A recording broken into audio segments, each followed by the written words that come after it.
The Ashes has begun. England and Australia are locked in cricket's oldest and most intense rivalry. 5 test matches, 2 nations, one tiny urn that sparked 142 years of warfare. The first salvos have been fired. But if you're new to cricket, or even if you've watched for years, you might wonder, why does the Ashes matter so much?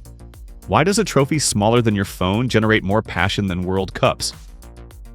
As the action unfolds in Perth, let's dive into the history, the insane matches, and the absolute chaos that makes the Ashes cricket's most unmissable contest. The Ashes began with a death notice, not a real death, a satirical one. In 1882, Australia defeated England at the Oval in London for the first time on English soil. The win shocked the cricket world. The next day, the Sporting Times published a mock obituary that read, "In affectionate remembrance of English cricket, which died at the Oval on the 29th of August, 1882. The body will be cremated and the ashes taken to Australia." It was meant as humor. Instead, it created cricket's most enduring symbol. When English captain Ivo Bligh led his team to Australia that winter, he vowed to regain the Ashes. England won the series, and Bligh was presented with a small terracotta urn containing the ashes of a cricket bale, allegedly burned by a group of Melbourne women. That 4-inch urn became the most famous trophy in cricket.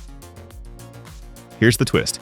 The actual Ashes urn never leaves Lord's Cricket Ground in London. Winners receive a crystal replica. But the symbol? The symbol is everything. What started as a joke became a 142-year obsession. A rivalry where every test match carries the weight of history, national pride, and generational bragging rights. Over 350 test matches and 71 series, the Ashes has produced cricket's most unforgettable moments.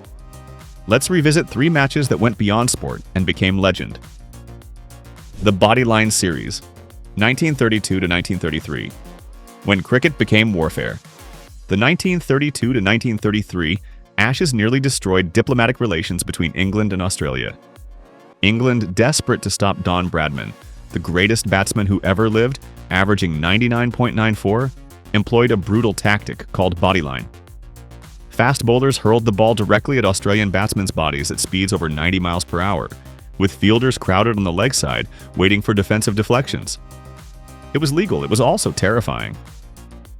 Australian batsman Bert Oldfield suffered a fractured skull. Crowds booed. The Australian Cricket Board sent cables to England's cricket authorities, calling the tactics unsportsmanlike and contrary to the spirit of the game.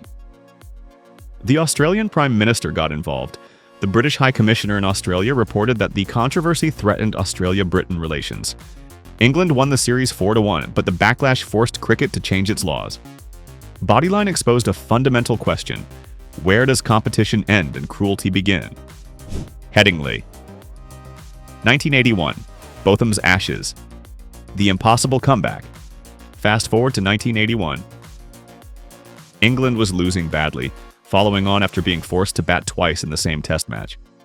Bookmakers offered 500 to 1 odds on an England victory. Australia needed just 130 runs to win with all 10 wickets in hand. Then Ian Botham went superhuman.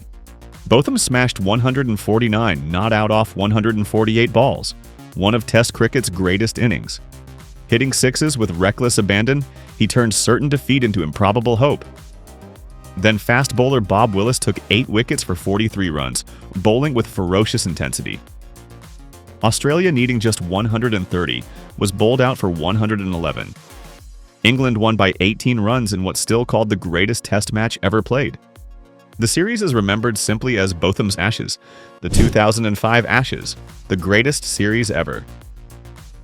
If Headingley 81 was one Test miracle, the 2005 Ashes was 5 tests of pure drama.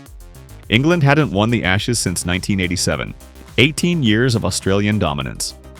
The 2005 series changed everything. Every test was decided by narrow margins. 2 runs, 3 wickets, 2 runs again. The second test at Edgbaston saw Australia need just 3 runs to win with 1 wicket remaining. And England's Steve Harmison bowled Australia's last man, securing a 2-run victory. The fourth test at Trent Bridge, England won by 3 wickets with just 2 overs remaining. Heart-stopping doesn't begin to describe it. England won the series 2-1, sparking celebrations across the country. An open-top bus parade through London drew over 1 million people. More than many royal events, cricket had captivated a nation. The 2005 Ashes proved why this rivalry endures. Because when England and Australia play Test cricket, every ball matters, every session shifts momentum, and history is always watching. The Ashes isn't just about cricket, it's about identity, history, and a cultural rivalry that seeps into everything. The numbers tell the competitive story. Across 71 series since 1882, Australia has won 34, England 32, and 5 have been drawn. It's almost perfectly balanced, meaning neither country can claim permanent superiority. This parity keeps the rivalry eternally relevant. Players from both nations have repeatedly said the same thing: Ashes success defines careers. It doesn't matter how many IPL millions you earn or how many T20 trophies you win. If you've never won the Ashes, your legacy feels incomplete. So the 2025-26 Ashes is underway. 5 tests across Australia throughout the summer. Here's what makes this series unmissable. Bazball versus Australia's Fortress. England arrives with Bazball, the ultra-aggressive Test cricket philosophy under coach Brendan McCullum and captain Ben Stokes. Since 2022, England has played some of the most audacious Test cricket ever seen, scoring at 5 runs per over, reverse-ramping fast bowlers, declaring early, chasing massive totals. It's thrilling, it's reckless, and Australia's home conditions will test it like never before. Australian pitches are fast and bouncy. The crowds are hostile. Australia hasn't lost a home Ashes series since 2010-11.